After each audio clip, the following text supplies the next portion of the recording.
as they said, I'm Patricia Ryan from Wonderfeel. We're a wellness biosciences startup out of San Francisco. I'm going to talk a little bit today about lifespan versus healthspan. But first, I want to ask the audience a question. If you could, sorry. I lost my notes, but I know what I'm talking about. If you were, given you were in good health and self-sufficient, how long would you like to live? So give yourself a second to think about it.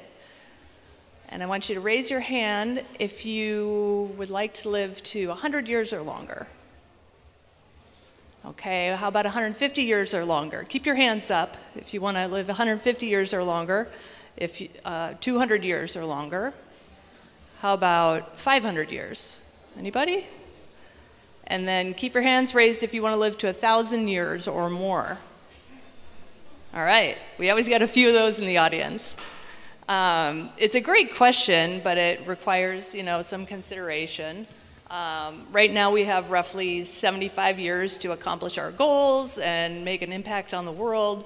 What if we had triple that time or infinity? How would it affect our purpose and motivation? And these are questions we need to consider when we talk about increasing lifespan and versus health span.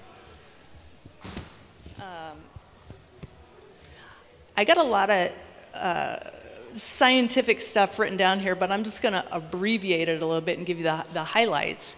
My co-founder and I are fellows at the Longevity Biotech Fellowship, and there we get to meet a lot of scientists and entrepreneurs, PhDs, and really interesting people. And we came across this one fellow who is a Stanford PhD, and he has a company that is working on creating embryos from your own cells and then harvesting those embryos at a very early stage to 3D print organs when you need them.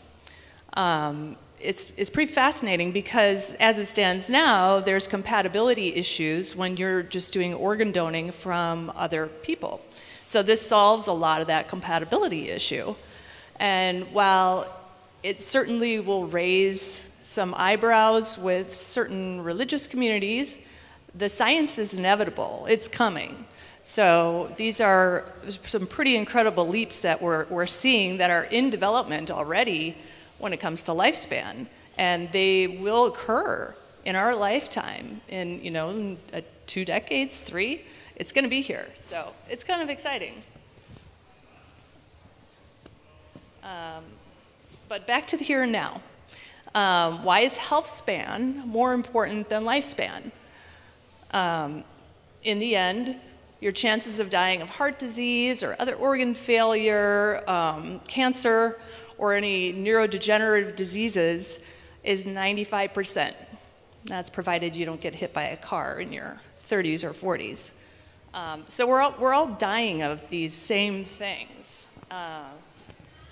But scientists are claiming that these diseases are actually symptoms.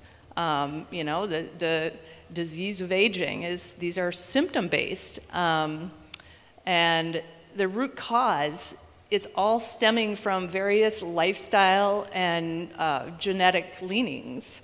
So at present, our best defense is to focus on health span. Because honestly, the longer we stay healthier, the longer we live.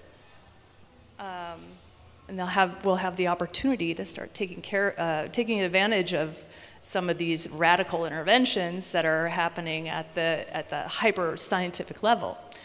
There's some really simple steps that we can take. People are taking them now. I think the pandemic accelerated our awareness of the steps that we can take. We've learned how to take our health protocols into our own hands and not be reliant upon a doctor. For a couple of years, we couldn't get into the doctor, right? So people learned how to kind of take the leading role in staying healthy and protecting their immunity.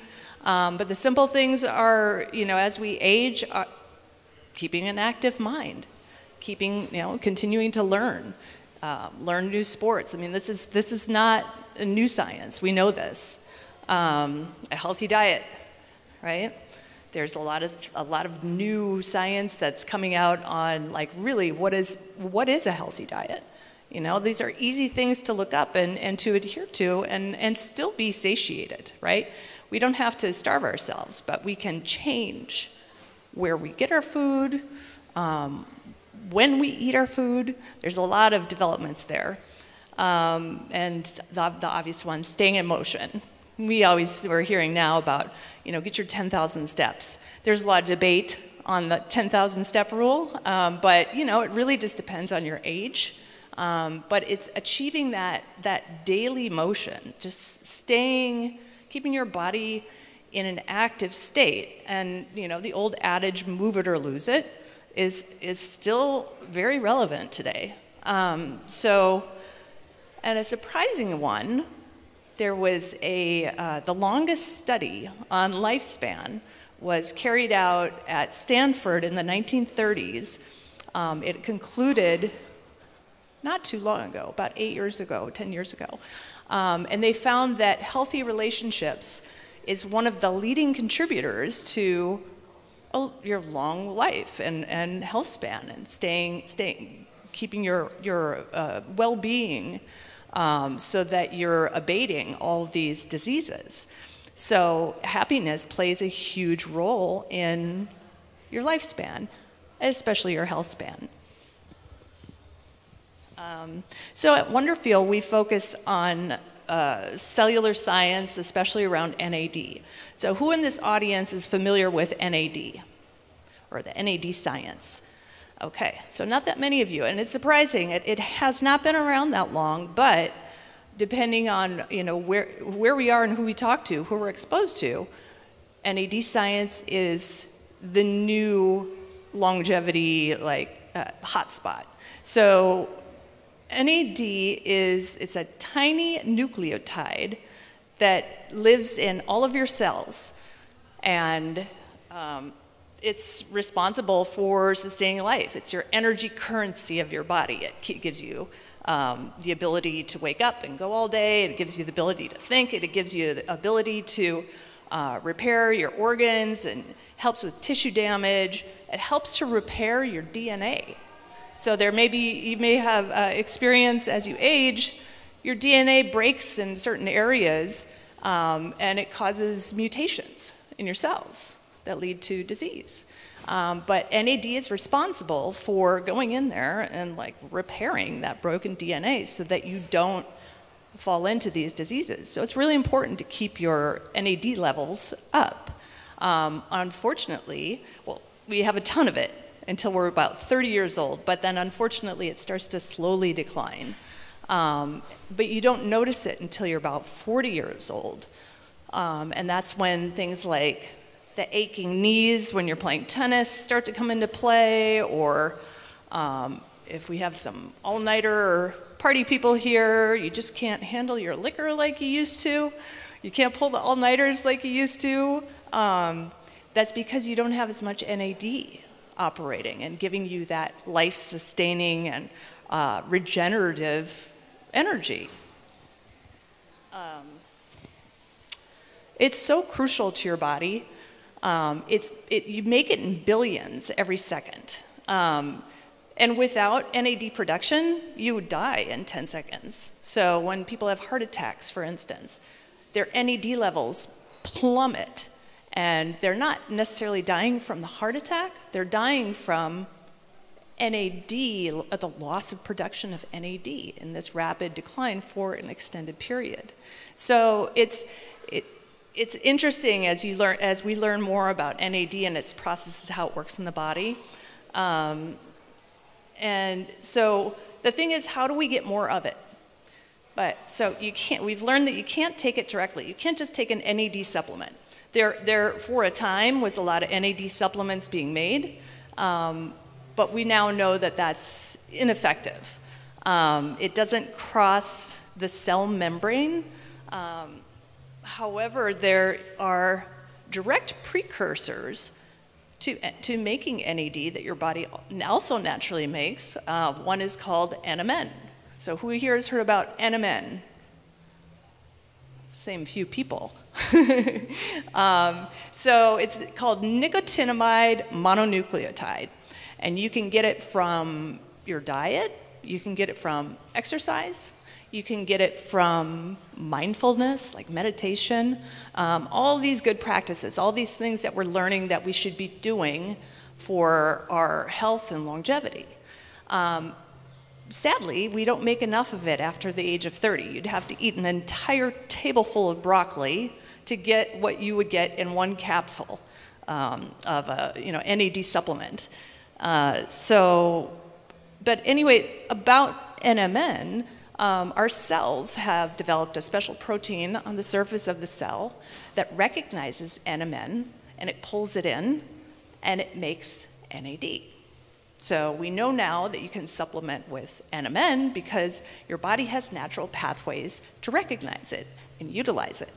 So that's why with our company, we work with NMN, and we're doing the science on NMN and how to create formulas that can increase the bioavailability of it, because anything that you pass through the stomach is naturally going to degrade, right? So we want to figure out how to make it more bioavailable. So let me move on here. I've got a lot of other sciencey stuff that I'm just going to kind of gloss over. I think you get the general idea. So what are the benefits of taking this NMN supplement? So there's short-term benefits, like energy is the first thing that people feel. And it's not energy like a cup of coffee or a power bar.